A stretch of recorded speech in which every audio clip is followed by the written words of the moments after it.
اب چلیے ایک اور مقام ہے سورۃ الاعراف، چوتھا مقام، اور یہ جیسے آپ لوگ اگر ان سارے مقامات کو جو ہے وہ گریجولی دیکھتے جائیں گے تو ہر ایک کے اندر پچھلے سے بڑی بیماری آئے گی۔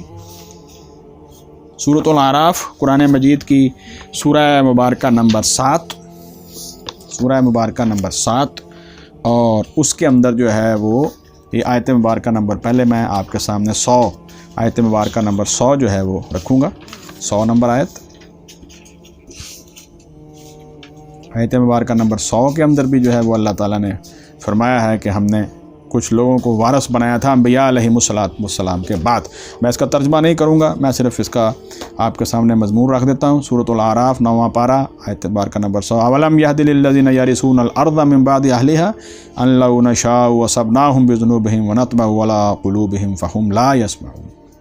یہ تو ہیں زمین کے اوپر انبیاء علیہ السلام کے بعد کچھ لوگ وارث ہوئے، یہ ان کے بارے میں پوری تفصیل ہے، لیکن جو کتاب کے وارث ہوئے ان کا 169 اور 170 میں تذکرہ ہے، 169 اور 170 سورۃ الاعراف میں ہی آپ ذرا پہنچیے، اور یہ مقام سب سے اہم مقام ہے، سب سے اہم مقام ہے۔ اس کو ذرا میں تفصیل کے ساتھ آپ کے سامنے رکھوں گا، توجہ کے ساتھ آپ انگلی رکھ کے اس آیت کو سنیے۔ فَخَلَفَ مِن بَعْدِهِمْ خَلْفٌ، پھر جان نشین بنے ان کے بعد نالائق لوگ، وارث الکتابہ، جو وارث بنے تورات کے، کتاب تورات کے وارث بنے، انہوں نے کیا کیا؟ یاخذون عرض ھذا الادنی،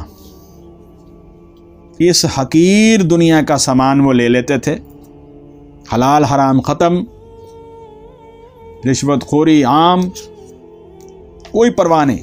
فرمایا یاخذون، وہ لے لیتے تھے، عرض ھذا الادنی، اس دنیا حقیر دنیا کا مال، ویقولون، اور کہتے کیا تھے؟ سیغفر لنا، ہم تو بخش دیے جائیں گے۔ اب ذرا سارے ہم لوگ بیٹھ کے ذرا سوچیں، کیا یہ ہمارے معاشرے کے اندر یہ نظریہ عام نہیں ہے کہ ہم نے تو کلمہ پڑھا ہی ہوا ہے، ہماری تو سفارش ہو جائے گی، اللہ معاف کرے، ہم جو مرضی کریں؟ یہی تو اللہ تعالیٰ بار بار بیان کر رہے ہیں۔ دیکھیے، پہلے حرام خوری کے اوپر لگے ہوئے ہیں، پھر دوسرے نمبر پہ اوپر اس کی اصلاح اور توبہ کرنے کی بجائے ایک اور اس کی جسٹیفیکیشن کر لی ہے کہ ہم تو بخشے جائیں گے۔ ہے خطرناک بات کریں۔ وَإِن يَأْتِهِمْ عَرَضٌ مِثْلُهُ، پھر اگر ان کے پاس ایسا ہی سامان اور آ جائے، یعنی پہلے انہوں نے جو ہے وہ یہ حرام مال کمایا، اب حرام مال کی ایک اور کھیپ آ گئی ہے، یَأْخُذُوهُ، اسے بھی لے لیں گے۔ وجہ کیا ہے؟ وجہ وہ آگے بیان ہوگی نا، کس غلط فہمی میں ہے کہ ہم سَيُغْفَرُ لَنَا، ہم تو بخش دیے جائیں گے۔ اب یہ ایک ایسی بیماری ہے جس کے نتیجے کے اندر وہ غلط کاموں سے ہٹتے نہیں ہیں۔ الم یؤخذ علیہم میثاق الکتاب، کیا ان سے یہ پختہ وعدہ نہیں لیا گیا تھا کتاب میں؟ ان لا یقولوا علی اللہ الا الحق، کہ اللہ تعالیٰ کے اوپر جو ہے وہ آپ صرف حق بات کہیں گے۔ ودرسوا ما فیہ، اور حالانکہ انہوں نے اس چیز کو انہوں نے جو ہے وہ پڑھ لیا تھا۔ ودرسوا، اور حالانکہ انہوں نے پڑھ لیا تھا، ما فیہ، اس میں جو کچھ اس کتاب میں ہے۔ والدار الآخرۃ خیر للذین یتقون، اصل میں آخرت کا گھر جو ہے یہ بہتر ہے تقوی اختیار کرنے کے لیے، تقوی اختیار کرنے والوں کے لیے۔ افلا تعقلون، کیا پھر تم جو ہے وہ عقل نہیں رکھتے؟ اور آگے پھر اس ان کے اس رویے کے مقابلے کے اندر آگے حل بھی بیان کیا گیا ہے۔ والذین یمسکون بالکتاب، وہ لوگ جو مضبوطی کے ساتھ اپنی کتاب کو پکڑتے ہیں۔ اللہ کے رسول صلی اللہ علیہ وسلم نے آخری خطبے میں بھی یہی فرمایا تھا کہ میں تمہارے اندر اللہ کی کتاب چھوڑ کے جا رہا ہوں، اور ایک جگہ پر ہے علیکم بسنتی و سنت الخلفاء راشدین المہدیین، پھر اس کے الفاظ کیا ہیں کہ ان کو داڑھوں کے ساتھ پکڑ لو، عضوا بہا بالنواجذ۔ اور جو آدمی مضبوطی کے ساتھ، جس طرح داڑھوں کے اندر انسان نے کوئی چیز مضبوطی سے پکڑی اس کو چھڑا نہیں سکتا، اس طرح کتاب کو پکڑا ہے۔ اللہ فرماتے ہیں وہ لوگ واقاموا الصلاۃ، اور انہوں نے نماز قائم کی، انا لا نضیع اجر المصلحین، ایسے اصلاح کرنے والوں کے لیے ہم ان کا اجر ضائع نہیں کرتے۔ یہ دیکھیے یہاں پر لفظ استعمال کیا، اس پہ ذرا غور کرنا ہے۔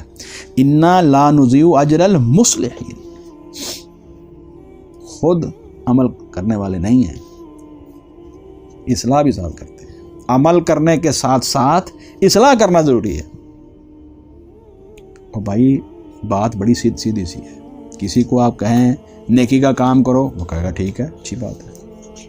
جیسے ہی آپ اس کو کہیں کہ یار نیکی کا کام بھی کرنا ہے، برائی بھی چھوڑنی ہے، تو وہ گھورنا شروع کر دے گا آپ کو۔ اس لیے نیکی کا کام کی دعوت دینا یہ ٹوٹل دعوت کا سمجھو کہ 25-30% ہے، اور برائی سے روکنا 70-80% ہے۔ کیونکہ اس کے اوپر تو لوگ خفا ہوتے ہیں. کیوں سر؟ اس لیے اللہ رب فرماتے ہیں والذین یمسکون بالکتاب، اور وہ لوگ جو مضبوطی سے پکڑتے ہیں کتاب کو، واقاموا الصلاۃ، اور نماز کو قائم کرتے ہیں، انا لا نضیع اجر المصلحین، ایسے اصلاح کرنے والوں کا اجر ہم ضائع نہیں کرتے. ایمان بھی لائے یا مال صالحہ بھی اختیار کیا، یہیں بیٹھے نہیں رہے، پھر اس کی جس حد تک ہو سکی آگے تعلیم بھی دی ہے اور اس کی اصلاح بھی کی. اللہ تعالیٰ ہمیں توفیق دے. اور آخری مقام جو میں آپ کے سامنے رکھنا چاہ رہا ہوں وہ سورہ المائدہ کا مقام ہے. اس کی آیات مبارکہ نمبر، یہ 5ویں پارے کو پھر ہم دوبارہ آتے ہیں، اور اس کی آیات مبارکہ نمبر 66 اور 68 کے اندر جو ہے وہ اللہ تعالیٰ نے فرمایا ہے، یہ آخری مطالبہ کیا ہے کہ پھر اس کتاب کو 66 اور 68 کے اندر فرمایا ہے کہ وہ قوم جس کو جو ہے وہ ہم نے اللہ کی کتاب کا وارث بنایا ہوتا ہے، اگر وہ اس کو اپنی عملی زندگی میں نافذ نہیں کرتی تو سمجھیے کہ پھر ان کا کوئی فائدہ نہیں ہے. اللہ کے ہاں ان کی کوئی قدر و منزلت نہیں ہے، چاہے وہ اپنے آپ کو جتنا مرضی کہیں کہ ہم بڑے متقی ہیں، ہم بڑے مسلمان ہیں، ہم نے جو ہے وہ بڑا ایمان اور اعمال صالح اختیار کیا ہوا ہے، اور ہم نے یہ کیا اور ہم نے وہ کیا. یہ ذرا غور سے سن لیجئے، یہ مضمون جو ہے کتاب کی وراثت کا، اس کا میں نے آپ کا ایک دور قرآن مجید کے حوالے سے الحمدللہ آپ کے سامنے کرنے کی کوشش کی ہے. اور وہ آیت مبارکہ نمبر 66 سورہ المائدہ میں دیکھیے 66، وَلَوْ أَنَّهُمْ أَقَامُوا التَّوْرَاةَ وَالْإِنْجِيلَ، اور اگر بے شک وہ قائم رکھتے تورات کو اور انجیل کو، وما انزل الیہم من ربہم، اور جو کچھ نازل کیا گیا ان کی طرف سے، ان کے رب کی طرف سے، لَأَكَلُوا، تو یقیناً وہ کھاتے، من فوقہم، اپنے اوپر سے، ومن تحت ارجلہم، اور اپنے پیروں کے نیچے سے، یعنی وہ آسمان سے بھی برکات نازل ہوتی اور زمین بھی ان کے لیے برکتیں پیدا کرتی. منہم امۃ مقتصدۃ، ان میں سے ہے ایک گروہ درمیانی راہ چلنے والا. اہل کتاب میں ہے ایک گروہ ہے ان میں جنہوں نے اس کی پیروی کرنے کی کوشش کی ہے. مقتصدۃ، ان کا لفظ وہاں پر بھی آیا، یاد ہے آپ کو؟ وَكَثِيرٌ مِّنْهُمْ سَاءَ مَا يَعْمَلُونَ، لیکن اکثر ان میں سے جو ہے وہ انہوں نے برے کام کیے. وَكَثِيرٌ مِّنْهُمْ، زیادہ لوگ ان میں سے، طاہر بھائی، سَاءَ مَا يَعْمَلُونَ، برا ہے جو وہ کر رہے ہیں. اب اسی 66 کے بعد اب آپ 68 کے اوپر آ جائیے. وہاں کیا حکم ہے؟ قُلْ يَا أَهْلَ الْكِتَابِ، اہل کتاب، لَسْتُمْ عَلَىٰ شَيْءٍ، تم کسی چیز پر نہیں ہو، اللہ کے ہاں تمہاری کوئی قدر و منزلت نہیں ہے. حتیٰ تقیموا التوراۃ والانجیل، حتیٰ کہ تم تورات اور انجیل کو نافذ کرو، قائم کرو. وما انزل الیکم من ربکم، اور جو کچھ نازل کیا گیا تمہاری طرف، تمہارے رب کی طرف سے. یعنی اگر کسی فرد کو حکم ہے فرد عمل کرے، خاندان کو حکم ہے خاندان عمل کرے، معاشرے کو حکم ہے معاشرہ حکومت، عدالت کو حکم ہے عدالت جو ہے اس کو فالو کرے، پوری حکومت اور ریاست کو حکم ہے وہ اس کو فالو کرے. یہ ہے ہم قائم کرنا. یہ نہیں ہے کہ اس نظام کے اندر جو ہے وہ قوانین جو ہیں وہ سارے اللہ تعالیٰ کے قانون کے خلاف چل رہے ہیں اور ہم کہیں جی ہم نے جو ہے وہ اس کتاب کے ہم وارث ہیں. یہ طریقہ درست نہیں ہے. فرمایا قُلْ يَا أَهْلَ الْكِتَابِ لَسْتُمْ عَلَىٰ شَيْءٍ حَتَّىٰ تُقِيمُوا التَّوْرَاةَ وَالْإِنْجِيلَ وَمَا أُنزِلَ إِلَيْكُم مِّن رَّبِّكُمْ، اور جو کچھ نازل کیا گیا تمہاری طرف تمہارے رب کی طرف سے. دیکھو وَلَا يَزِيدَنَّ كَثِيرًا مِّنْهُم مَّا أُنزِلَ إِلَيْكَ مِن رَّبِّكَ طُغْيَانًا وَكُفْرًا فَلَا تَأْسَ عَلَى الْقَوْمِ الْكَافِرِينَ. یہ میں نے آپ کے سامنے جو ہے وہ 5 یا 6 مختلف مقامات رکھے ہیں جس کے اندر کتاب کے ورثاء جو پچھلی امتیں تھیں ان کے اندر کیا کیا بیماریاں آئیں اور کس وجہ سے جو ہے وہ دنیا کے اندر جو ہے وہ ناکام ہوئے ہیں. اس مضمون کے تحت جو میں نے ابھی آپ کے سامنے اس آیت مبارکہ نمبر 32 کے تحت بیان کیا ہے، اللہ تعالیٰ ہم سب کو بحیثیت مجموعی امت مسلمہ کو جو ہے وہ ہمیں قرآن مجید کا حقیقی وارث بنائے، تاکہ ہمیں وہ ثمرات نصیب ہوں جو دنیا میں بھی اللہ تعالیٰ ہمیں دینا چاہتے ہیں، اور ہمارے لیے جو ہے وہ اچھا انجام اور وہ جو اللہ تعالیٰ نے انعامات جنت کی شکل میں رکھے ہیں، اللہ تعالیٰ ہمیں وہ بھی نصیب فرمائے. اب آگے چلیے. والذین کفروا، اور وہ لوگ جنہوں نے کفر کیا، لہم نار جہنم، سورہ فاتر پر آ جیجیے، ان کے لیے جو ہے وہ جہنم کی آگ ہے. لا یقضی علیہم، نہیں فیصلہ کیا جائے گا ان پر موت کا، مریں گے نہیں وہاں پر وہ. فیموتوا، کہ وہ مر جائیں. ایسا نہیں ہوگا کہ آگ میں گئے جل کے مر گئے، نہیں ایسا نہیں ہوگا. ولا یخفف عنہم، اور نہ ہلکا کیا جائے گا ان سے من عذابہ، اور جہنم کے عذاب میں سے. پناہ مانگی ہے اللہ تعالی ہم سب کو جہنم کے عذاب سے بچا کے رکھے. آمین ثم اللہم اجرنی من النار، اللہم اجرنا من النار. لا یقضی علیہم فیموتوا، نہیں فیصلہ کیا جائے گا ان پر موت کا کہ وہ مر جائیں. ولا یخفف عنہم، اور نہ ہلکا کیا جائے گا ان سے من عذابہ، اور جہنم کا عذاب. کذالک نجزی کل کفور، اسی طرح ہم بدلہ اور سزا دیتے ہیں ہر ناشکرے کو. دیکھیے یہ لفظ وہاں پر جو ہے وہ پچھلی آیت مبارکہ میں کیا لفظ آیا تھا پیر صاحب؟ ان ربنا لغفور شکور، اور یہاں اس کے مقابلے میں کیا لفظ آیا ہے؟ کفور. ایمان نہ لانا ہی سب سے بڑی ناشکری ہے. بار بار میں یہ کہتا ہوں. کیوں جی؟ آگے فرمایا وَهُمْ يَسْتَرِخُونَ فِيهَا، اور وہ اس جہنم کے اندر چلائیں گے اور کہیں گے کیا ربنا، اے ہمارے رب، اخرجنا، آپ ہمیں اس جہنم سے نکالیے، نعمل صالحا، اب ہم عمل کریں گے نیک، غیر الذی کنا نعمل، خلاف اس کے جو ہم عمل کیا کرتے تھے پہلے، ہم نے جو بھی نافرمانیاں پہلے کی ہیں، اللہ اگر تو ہمیں جہنم سے نکال دے تو اب ہم ان عملوں کو دوبارہ نہیں کریں گے، ہم اچھے عمل کریں گے۔ اللہ فرماتے ہیں اولم نعمرکم ما یتذکر فیہ من تذکر، اور کیا ہم نے جو ہے وہ تمہیں اتنی عمر نہیں دی تھی؟ اے لوگو، کیا ہم نے تم کو اس دنیا کے اندر اتنی عمر نہیں دی تھی؟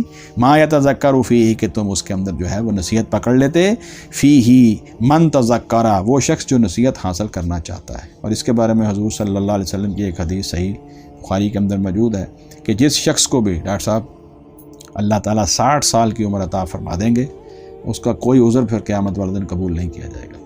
اللہ تعالیٰ ہمیں محفوظ رکھے، معاف فرمائے۔ یعنی 60 سال جو ہے اس عمر کو کہا گیا ہے کہ یہ ایسی عمر ہے کہ اس کے بعد پھر کوئی آدمی وہاں عذر پیش کرے کہ مجھے حق نہیں پہنچا، مجھے پتہ نہیں چلا، اس کا یہ عذر قبول نہیں کیا جائے۔ اس طرح کے الفاظ وہاں پر فرمایا اولم نعمرکم، اسی لیے کہتے ہیں کہ سفید بال آ جائیں اور عمر 60 سال سے اوپر ہو جائے تو زیادہ فکر مند ہو جانا چاہیے کہ بھائی عذر تو ختم ہو گیا۔ اللہ تعالیٰ ہمیں جو ہے وہ صحیح معنوں کے اندر قرآن حکیم سمجھنے اور اس پر عمل کی توفیق عطا فرمائے، اور اپنی رحمت اور فضل کے سائے میں کرے جس کا تذکرہ اوپر آ رہا ہے، اوپر ہوا گزر چکا ہے۔ اولم نعمرکم، اور فرمائے گا اور کیا ہم نے تمہیں اتنی عمر نہیں دی تھی؟ ما یتذکر فیہ من تذکر، اتنی کہ نصیحت پکڑ لیتا ہے اس میں وہ شخص جو نصیحت حاصل کرنا چاہے۔ وجاءکم النذیر، اور تمہارے پاس ڈرانے والا بھی آیا۔ ایک تو تمہیں اللہ تعالیٰ نے مہلت دی، عمر تمہاری 60 سال تک لے گئے، 60 سال کا تذکرہ تو یہاں نہیں ہے لیکن میں نے حدیث کے حوالے سے اس کی وضاحت کی ہے۔ اس کا یہ مطلب نہیں ہے کہ جس کی عمر 60 سال سے کم ہے اس کو نہیں پوچھا جائے گا، نہیں، کہنے کا مطلب ہے کہ 60 سال کی عمر جو ہے وہ اس کی پختگی کی آخری حد ہے۔ ویسے تو جو آدمی جو ہے وہ بالغ ہو گیا ہے وہ ذمہ دار بن گیا ہے۔ 3 شخص ایسے ہیں جن کے عمل نہیں لکھے جاتے۔ اگر کوئی آدمی مجنون ہے، پاگل ہے، جب تک صحیح نہ ہو جائے اس کا عمل نہیں لکھا جاتا۔ دوسرا جو سو گیا اور ابھی اٹھا نہیں ہے نیند میں، اور تیسرا جو بھی جوان نہیں ہوا۔ یہ رفع القلم ثلاث کے الفاظ حدیث کے اندر آتے ہیں۔ 3 ایسے لوگ ہیں جن سے قلم اٹھا لیا گیا ہے، ان کے عمل نہیں لکھے جاتے، اللہ نے ان کو رخصت دے دی۔ تو فرمایا کہ تمہارے پاس جو ہے وہ نصیحت کے لیے اللہ تعالیٰ نے تمہیں اتنی عمر نہیں دی تھی۔ وجاءکم النذیر، اور اس سے اوپر کیا ہے، یہ عمر کے ساتھ پھر تمہارے پاس ڈرانے والا بھی آیا، اللہ کے رسول آئے، ہر دور میں آئے۔ اور اب کون النذیر ہیں؟ محمد الرسول اللہ صلی اللہ علیہ وسلم۔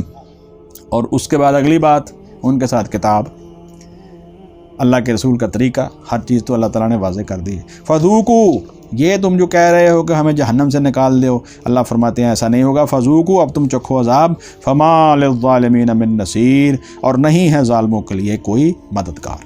ان اللہ عالم غیب السماوات والارض، بلا شبہ اللہ جاننے والا ہے چھپی چیزوں کو آسمانوں میں بھی اور زمین میں۔ انہ علیم بذات الصدور، بے شک وہ خوب جاننے والا ہے سینوں کے بھید اور راز۔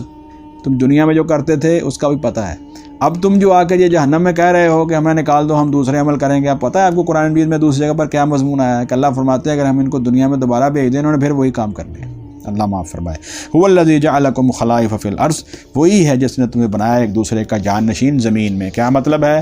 ایک نسل چلے جاتی ہے، اس کے بعد اگلی نسل آ جاتی ہے، یہ ہے۔ فمن کفر فعلیہ کفرہ، اور دیکھو جس نے کفر اختیار کیا تو اس کے کفر کا وبال اسی کے اوپر ہے۔ ولا یزید الکافرین کفرہم عند ربہم الا مقتا، اور نہیں زیادہ کرتا کافروں کو کفرہم، ان کا کفر، عند ربہم، ان کے رب کے نزدیک، الا مقتا، مگر ناراضگی میں۔ کفر سے اللہ تعالیٰ کی ناراضگی میں اضافہ ہی ہوتا ہے، کمی نہیں ہوتی۔ ولا یزید الکافرین کفرہم، اور نہیں زیادہ کرتا کافروں کو ان کا کفر، الا خسارہ، مگر نقصان میں ہی، یعنی ان جیسے جیسے وہ کفر میں آگے بڑھتے ہیں آخرت میں ان کا نقصان بڑھتا جا رہا ہے۔ قل ارأیتم، اور کہہ دیجیے تم مجھے خبر دو، شرکاؤکم الذین تدعون من دون اللہ، اپنے ان شریکوں اور معبودوں کی، الذین تدعون من دون اللہ، جنہیں تم پکارتے ہو اللہ کے سوا، ارونی ماذا خلقوا من الارض، تم دکھاؤ کہ انہوں نے زمین میں سے کیا کیا پیدا کیا ہے۔ ام لہم شرک فی السماوات، یا آسمانوں کی پیدائش کے اندر جو ہے وہ ان کا کوئی شرک یا ان کا کوئی حصہ ہے، کوئی بھی نہیں آپ دکھا سکتے۔ ام آتیناہم کتابا، یا ہم نے ان کو دی کوئی کتاب، فہم علی بینۃ منہ، کہ وہ کوئی کسی واضح دلیل پر ہے۔ 3 باتیں یہاں پر اللہ تعالیٰ نے کی ہیں، ذرا غور کیجئے۔ ایک تو یہ ہے کہ زمین کے اندر ان کی کوئی حصہ داری نہیں ہے کہ انہوں نے کچھ پیدا کیا ہو، آسمان کے اندر ان کی کوئی حصہ داری نہیں ہے، اور ان کے پاس کتاب بھی کوئی نہیں ہے کہ وہ تمہاری ہدایت جو ہے وہ کر سکیں۔ تو ایسی ہستیوں کو اور ایسے بتوں کو اور ایسی جو ہے وہ چیزوں کو تم جو ہے مخلوقات کو پکار رہے ہو۔ بل ان یعد الظالمون بعضهم بعضا الا غرورا، بلکہ نہیں وعدہ دیتے الظالمون یہ ظالم بعضهم بعضا یعنی ان کے بعض کو الا غرورا مگر دھوکے ہی کا۔ کیا مطلب ہے کہ جن کو یہ پوج رہے ہیں یہ پوجنے والے بھی دھوکے کا شکار ہیں، اور جن کی پوجا پاٹ ہو رہی ہے ان کو بیچاروں کو پتہ ہی نہیں ہے۔ ان میں سے ایک گروہ تو وہ ہے جن کو پتہ ہی نہیں ہے کہ ہماری پوجا پاٹ ہو رہی ہے، وہ تو قیامت والے دن سرخرو ہو جائیں گے، اللہ کو کہتے ہیں یا اللہ پاک ہم نے تو ان کو نہیں کہا تھا۔ اور جنہوں نے خود ان کی لوگوں کو جو ہے وہ اپنی عبادت کے لیے کہا ہے وہ بہت بڑے دھوکے میں ہیں۔ تو یہ دونوں گروہ جو ہیں یہ کیا ہیں؟ دھوکے میں ہیں۔ ان اللہ یمسک السماوات والارض، بلا شبہ اللہ ہی تھامے ہوئے ہے آسمانوں اور زمین کو، ان تزولا اس سے کہ وہ ٹل جائے یا ہٹ جائے، وہ اپنی جگہ بالکل ہٹ نہیں سکتے۔ ولا ان زالتا، اور یقیناً اگر وہ دونوں ٹل جائیں اپنی جگہ سے ہٹ جائیں، ان امسکہما تو ان دونوں کی جو ہے وہ روک تھام نہیں ہو سکے گا، من احد کوئی بھی من بعد ہی اس اللہ کے بعد۔ اگر وہ دونوں زمین اور آسمان جو ہیں وہ اپنی جگہ سے ہل جائیں یا ٹلنے کی کوشش کریں تو کون ہے جو اللہ تعالیٰ کے سوا ان کو جو ہے وہ ایک جگہ پر روک سکے؟ ان امسکہما تو ان دونوں کو روک تھام نہیں سکے گا، من احد کوئی بھی من بعد ہی اس اللہ کے بعد۔ انہ کان حلیما غفورا، بے شک وہ نہایت بردبار اور بہت بخشنے والا ہے۔ یہ اب میں اس مضمون کو میں اس لیے جلدی گزار رہا ہوں کہ پچھلے مضمون میں یہ وضاحت کی ہے کہ اس سورہ مبارکہ کے اندر اللہ رب العزت نے الحمد سے یہ صورت شروع کی ہے۔ اللہ تعالیٰ یہاں پر اپنی نعمتوں کا بھی تذکرہ کریں گے، اور الحمد یعنی اور ایمان کے مقابلے میں کون کون سی رکاوٹیں ہیں ان کا بھی تذکرہ کریں گے، اور ساتھ ساتھ یہ بتائیں گے کہ ایمان لانے کے بعد آپ نے کرنا کیا ہے۔ یہ ہے 3 حصے جو بار بار اس سورہ مبارکہ میں ریپیٹ ہو رہے ہیں۔ اسی مضمون کو یہاں پر دوبارہ اللہ تعالیٰ نے اپنی نعمتوں کا تذکرہ دوبارہ کیا ہے۔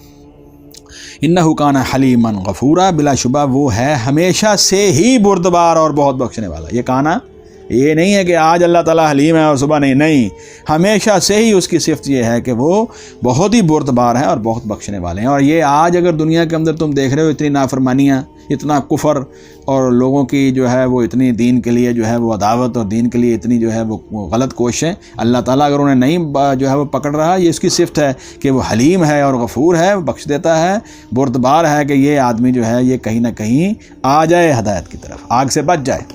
وَأَقْسَمُوا بِاللَّهِ جَهْدَ أَيْمَانِهِمْ، اور انہوں نے اللہ کی قسمیں کھائی ہیں، جہد ایمانہم اپنی پختہ قسموں کے اوپر پختہ قسمیں کھائی ہیں۔ لَإِن جَاءَهُمْ نَذِيرٌ، یقیناً اگر ان کے پاس آیا کوئی ڈرانے والا، لَيَكُونُنَّ أَهْدَىٰ مِنْ إِحْدَى الْأُمَمِ، تو یقیناً وہ زیادہ جو ہے وہ ہدایت یافتہ ہوں گے ہر ایک امت سے۔ یہ پہلے نبی کریم صلی اللہ علیہ وسلم کی ذات مبارکہ سے پہلے بھی یہ کیا کہا کرتے تھے کہ اگر ہمارے پاس، یہ یہود و نصارہ یہ دعویٰ کرتے ہیں نا ہمارے پاس کتاب بھی آئی ہے اور اللہ کے نبی بھی آئے ہیں، تو یہ کہتے تھے قسمیں کھا کر کہ اگر ہمارے پاس اللہ کا پیغمبر آ جائے ہم ان سے بڑھ کر ہدایت پر ہوں گے، ہم تو بڑھ کر عمل کر کے دکھائیں گے۔ کہتا ہے نا انسان جو ہے وہ بڑی جو ہے وہ دعوے کرتا ہے، اللہ فرماتے ہیں پھر اب کیا ہوا؟ اب تو آ گئے ہیں محمد الرسول اللہ صلی اللہ علیہ وسلم تمہارے پاس۔ فلما جاءہم نذیر، پر جب ان کے پاس ڈرانے والا آیا، ما زادہم الا نفورا، کچھ زیادہ نہیں کیا مگر دور بھاگنے میں۔ وہ پھر کیا ہوا ان کا؟ آنے کے بعد جو ہے وہ اس کتاب سے دور ہی بھاگ گئے، نہ کتاب پر ایمان لا رہے ہیں اور نہ اللہ کے رسول صلی اللہ علیہ وسلم کی پیروی کر رہے ہیں۔ ما زادہم، تو اس نے ان کو زیادہ نہیں کیا، الا نفورا مگر دور بھاگنے ہی میں، استکبارا فی الارض۔ وجہ کیا ہے؟ دور کیوں بھاگ رہے ہیں؟ کیونکہ زمین کے اوپر تکبر کی وجہ سے، اپنے عہدوں کے اوپر اور اپنے جو اللہ تعالیٰ نے دنیا کے اندر ان کو سرداریاں اور بڑی نعمتوں اور بڑے مطلب جو ہے وہ نوازا ہے نعمتوں کے ساتھ، تو اس کے چکر کے اندر زمین کے اوپر کیا کر رہے ہیں؟ استکبار کر رہے ہیں، تکبر کی وجہ سے زمین میں، وَمَكْرَ السَّيِّئِ، اور بری تدبیر کی وجہ سے۔ یہ ہے 2 وجوہات۔ جو آدمی بری تدبیریں نہیں چھوڑتا، جو آدمی تکبر نہیں چھوڑتا، وہ کبھی بھی ہدایت کے اوپر نہیں آئے گا، یہ بات ذہن میں رکھیے گا۔ استکباراً فی الارض، تکبر کی وجہ سے زمین میں، وَمَكْرَ السَّيِّئِ، اور بری تدبیر کی وجہ سے، وَلَا يَحِيقُ، اور نہیں گھیرتی، الْمَكْرُ السَّيِّئُ، بری تدبیر، إِلَّا بِأَهْلِهِ، مگر اپنے ہی کرنے والے کو۔ جو بھی بری تدبیر کرے گا اللہ کے خلاف، اللہ کے دین کے خلاف، مسلمانوں کے خلاف، آخر کار وہ اپنی اس بری تدبیر کے اندر خود ہی پھنس جائے گا۔ اس دنیا میں اللہ تعالیٰ نے اس کو جو ہے وہ پکڑ لے گا، یہ اس دنیا میں نہیں پکڑا تو آخرت میں تو بہرحال اس کا انجام برا ہے۔ فَهَلْ يَنظُرُونَ إِلَّا سُنَّةَ الْأَوَّلِينَ، سو نہیں وہ انتظار کرتے مگر اللہ کے اس طریقے کا جو پہلے لوگوں کے بارے میں گزر چکی ہے۔ فلن تجد لسنت اللہ تبدیلا، اور آپ ہرگز نہیں پائیں گے اللہ کے طریقے کے اندر کسی قسم کی بھی کوئی تبدیلی، یعنی اللہ تعالیٰ نے جو ہے ان کفار کو جس طرح پہلے پکڑا ہے اب بھی پکڑیں گے۔ وَلَن تَجِدَ لِسُنَّتِ اللَّهِ تَحْوِيلًا، اور آپ ہرگز نہیں پائیں گے اللہ تعالیٰ کے طریقے کے اندر کہ وہ طریقہ ٹل گیا ہے، تبدیلی بھی کوئی نہیں آئے گی، تحویل بھی نہ تبدیل کو کر سکتا ہے اس کو، نہ اس کو تحویل کر سکتا ہے۔ یہ دو باتیں یاد رکھیے، دو لفظ آئے ہیں ڈاکٹر صاحب، فَلَن تَجِدَ لِسُنَّتِ اللَّهِ تَبْدِيلًا وَلَن تَجِدَ لِسُنَّتِ اللَّهِ تَحْوِيلًا۔ اللہ تعالیٰ کا جو سنت ہے اس کا جو طریقہ ہے نہ کوئی وہ جو ہے آپ وہ بالکل نہ کوئی بدل سکتا ہے نہ اس کو کوئی ٹال سکتا ہے۔ یہ مفہوم میں نے بیان کر دی۔ اولم یسیروا فی الارض، اور کیا وہ نہیں چلے پھرے زمین میں، فینظروا کہ وہ دیکھتے کیف کان عاقبۃ الذین من قبلہم کہ ان سے پہلے لوگوں کا کیا انجام ہوا ہے، وکانوا اشد منہم قوۃ، اور وہ قوت میں ان سے کہیں زیادہ تھے۔ زمین کے اندر ان کا چلنا پھرنا، بڑی بڑی عمارتیں بنانا، بڑی بڑی حکومتیں بنانا، مضبوط ترین لوگ، صحت اور تندرستی اور جسمانی قوت کے اعتبار سے بھی اور محنت کے اعتبار سے بھی وہ بہت ہی جو ہیں وہ سخت جان تھے۔ وما کان اللہ لیعجزہ، اور نہیں ہے اللہ کہ اس کو عاجز کر دے، من شیء کوئی چیز، فی السماوات ولا فی الارض، کوئی چیز آسمانوں میں اور نہ کوئی چیز زمین میں۔ چاہے کوئی آدمی جو ہے، کوئی مخلوق، کوئی جو ہے وہ زمین کے اوپر آنے والی قوم کتنی ہی مضبوط کیوں نہ ہو جائے، زمین اور آسمان کے اندر اللہ تعالیٰ کو کوئی بھی عاجز نہیں کر سکتا۔ اللہ تعالیٰ کو کون عاجز کر سکتا ہے؟ وہ تو اس کی مخلوق ہے۔ کیوں جی؟ وما کان اللہ لیعجزہ، اصل میں انسان جو ہے وہ ہوتا ہے کمزور، پھر بڑا ہو جاتا ہے، جوان ہو جاتا ہے، پھر اسے معاشرہ مل جاتا ہے، ہاں جی، پھر اس کو عقل سمجھ کے نتیجے کے اندر بہت ساری ٹیکنالوجیز نصیب ہو جاتی ہیں۔ پھر وہ جب دیکھتا ہے کہ میں نے دنیا کے اندر یہ کام کیا ہے تو وہ کہتا ہے واہ بھائی واہ، اب میرے سے تو آگے ہے ہی کوئی نہیں، تو پھر یہ چیز اس کے لیے استکبار اور سرکشی کا سبب بنتی ہے۔ اللہ فرماتے ہیں نہیں، ایسا نہیں ہے، وما کان اللہ لیعجزہ من شیء فی السماوات ولا فی الارض انہ کان علیما قدیرا، بلا شبہ وہ ہمیشہ سے خوب جاننے والا بھی ہے، بہت قدرت رکھنے والا بھی۔ اللہ سب جانتے ہیں اور قدرت بھی رکھتے ہیں، ان کو پکڑ سکتے ہیں، سزا دے سکتے ہیں، لیکن ایسا کر نہیں رہے، اس لیے کہ اللہ تعالیٰ نے یہ سنت مقرر کی ہے کہ موقع دینا ہے، خوب اچھی طرح جو ہے وہ اپنا موقع حاصل کرو اور اپنے عقل اور شعور کو سامنے رکھتے ہوئے بغیر کسی زبردستی کے حق کو قبول کرو، ٹھیک ہے؟ تمہارے اوپر کسی قسم کا کوئی دباؤ نہیں ڈالا گیا، تمہیں موقع دیا گیا ہے۔ آگے اللہ فرماتے ہیں وَلَوْ يُؤَاخِذُ اللَّهُ النَّاسَ، اور اگر مواخذہ کرے اللہ لوگوں کا، بما کسبوا، اس وجہ سے جو انہوں نے کمایا، ان کے برے اعمال کے نتیجے میں اگر اللہ تعالیٰ مواخذہ شروع کر دے، ما ترک علی ظہرہا من دابۃ، تو وہ زمین کی پشت پر کوئی بھی زندہ جاندار، چلنے والا جاندار جو ہے اس کو نہ چھوڑے، سارے کے سارے پھر تباہ ہو جائیں۔ ولیکن یؤخرہم، لیکن وہ ڈھیل دیتا ہے، الی اجل مسمى، ایک مقررہ وقت تک، اور مقررہ وقت حضور صلی اللہ علیہ وسلم نے بتا دیا ہے، انسان کے لیے جو ہے وہ موت کا وقت ہے، اور کائنات کے لیے جب سورج مغرب سے نکلے گا اس وقت تک توبہ کا دروازہ کھلا ہے۔ جب انسان کے سامنے موت کے فرشتے آ گئے پھر توبہ ختم۔ اس طرح دنیا میں لوگ رہ رہے ہیں، سورج مشرق کے بجائے مغرب سے نکلنا شروع ہو گیا، اور انہوں نے کہا ہم نے توبہ کی، وہ توبہ ختم، اب توبہ ختم۔ تو اس سے پہلے ہر ایک کے لیے موقع ہے، اللہ تعالیٰ اس موقع کو ہر شخص کو جو ہے وہ اویل کرنے کی توفیق عطا فرمائے۔ فرمایا ما ترک علی ظہرہا، تو وہ نہ چھوڑے زمین کی پشت پر، من دابۃ، کوئی چلنے والا جاندار، ولیکن، اور لیکن، یؤخرہم، اور وہ نہیں ڈھیل دیتا، ولیکن یؤخرہم، اور لیکن وہ انہیں ڈھیل دیتا ہے، الی اجل مسمى، ایک مقررہ وقت تک، فاذا جاء اجلہم، پھر جب آ جائے گا ان کا مقررہ وقت تب وہ انہیں سزا دے گا۔ فإن اللہ کان بعبادہ بصیرا، اور بلا شبہ اللہ ہمیشہ سے ہی اپنے بندوں کو خوب دیکھنے والا ہے۔ الحمدللہ رب العالمین، اللہ کا شکر ہے کہ آپ تھوڑا سا درس تو سارا لیٹ شروع ہوا تھا، لیکن پھر بھی کوشش کر کے سورہ مبارکہ ختم ہو گئی۔ اللہ تعالیٰ ہمیں قرآن حکیم سمجھنے اور اس پر عمل کی توفیق عطا فرمائے۔ سبحانک اللہم و بحمدک، نشہد ان لا الہ الا انت، نستغفرک و نتوب الیک۔ جزاکم اللہ خیر۔